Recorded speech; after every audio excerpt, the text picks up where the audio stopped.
palla al limite, sponda di Vucinic, Asamoah ancora per Vucinic, il cross sotto porta, fallo!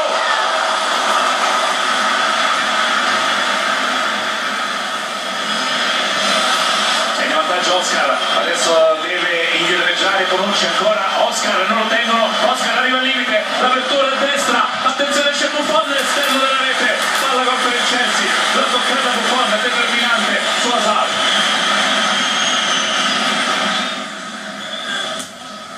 Corto il pallone, la deviazione, check, ancora dopo il tiro di Marchisio. Palla in profondità, posizione regolare di Quagliarella che lascia spirare, zona tiro, si allunga check, non ha dato potenza, precisione sì, non potenza da tiro. Un bel anticipo di Pirlo, attenzione Pirlo, zona tiro, prova Pirlo, deviazione,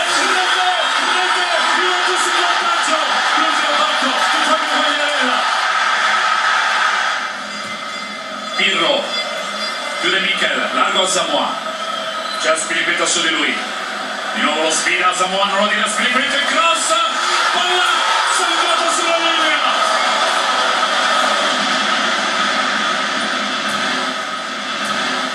Mikel in verticale, quello in velocità, la sterzata su Barzagli, il cross a cercare Mata, Buffon se la ritrova tra le braccia, partita fantastica.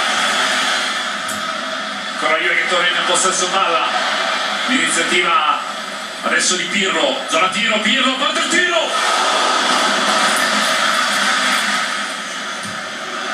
Attenzione il palla in verticale, posizione regolare, Quagliarella, esce il check!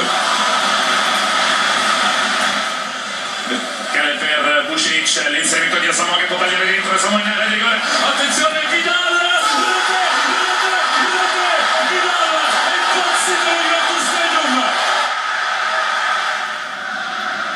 Al limite Vucinic, ancora per Caceres, altra bella azione, Caceres, il tiro cross, se l'è divolato Vucinic.